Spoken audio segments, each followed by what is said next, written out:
So it's an exciting time for us.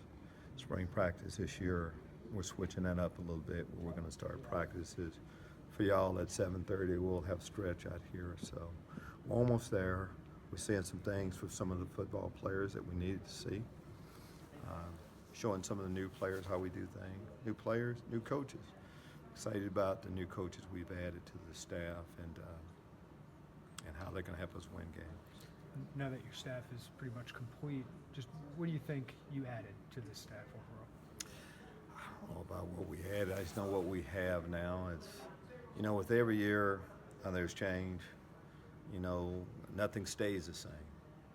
And I'll just talk about, the guys that, let's talk about our full-time coaches that we've added, and we've talked already about Rod and Corey and some of the other players, but other coaches, but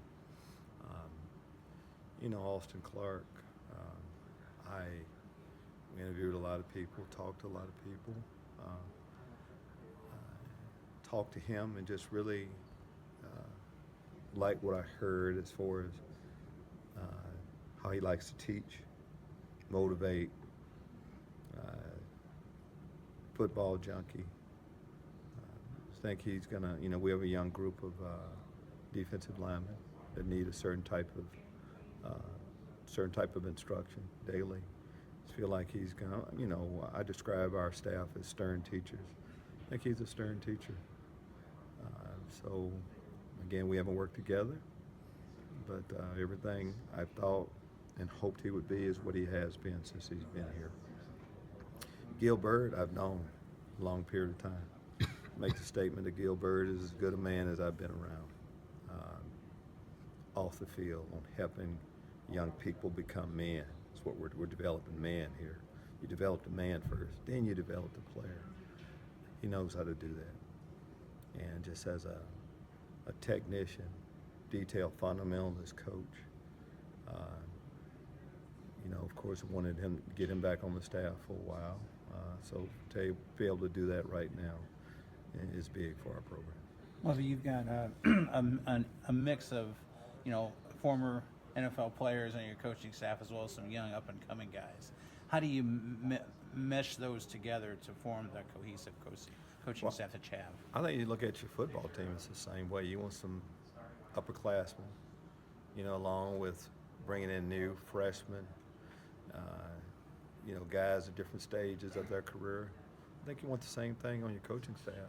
Some guys that have been around and just about seen it all in every situation. We have that. But along with that next group, that next wave of young people coming up with fresh, young, ideas also. So it's a melting pot that we're trying to have on our coaching staff as much as our team. How much did you have to pitch to Gill to come here, or how much was he trying to ask you if you could be here, or was it simpler than that? Well, I think it's a combination of both most of the time. Of course, when we have an opening, we're looking for someone, but I think they have to be comfortable too.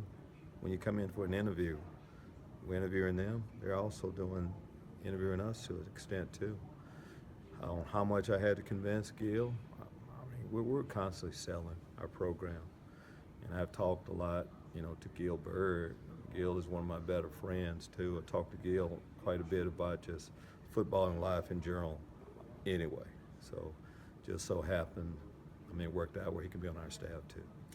How did Austin become a name on your radar, and did he surprise you? Because even though I know you don't care about age, it's a little surprising how quickly he's risen up. It doesn't really matter a lot about age, just like it doesn't matter an awful lot about, the age of your football team. It's just kind of the best person. But I think how reputation gets out there, there are no surprises nowadays. If you're doing some good things, the word gets around. As a player, if you're doing some good things now with modern technology, word gets around. Then you do your research and you start analyzing for yourself, and you come up with conclusions. And that's what we did. What do you think those two can add in recruiting for you guys?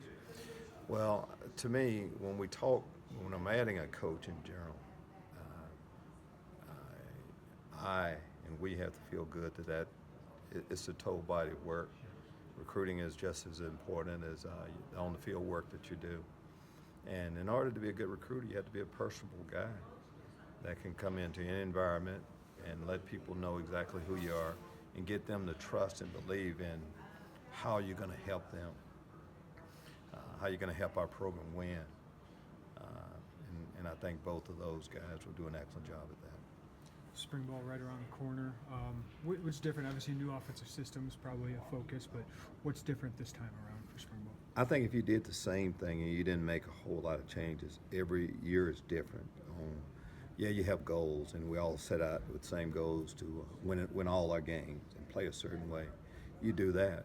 But when there are major changes like we have, we talk offensively, we're changing a new system coming in. It's important. Every day is important. Every rep is important. That's one thing. So we have that on the offensive side of the football. Defensive side of the football, we have some new coaches too, though. But it's just a new day. If we were satisfied with how we played, that's different. But we want to see a different product on the football field with all three phases. Talk offense, defense, special teams. We haven't played good enough special teams since we've been here. We need to take major steps to get that right. What are the most important things that can come out of spring football that sets up training camp and the rest of the season? I think it's the same every year. Individual improvement first. Before you can become a team, we need each one of us individually to get a lot better. And just setting the tempo. Some players don't know how we practice, how we do things. It's that. And they're just trying to define people's roles as much as anything. This is what you're going to be doing for us this year. Primarily, here's your role for us. If you can establish that as you go through the other different stages, then it'll be summer workouts and training camp. That's what you're trying to establish. But this is a 2018 season, and it's a new day, and we want to see exactly how good we can become.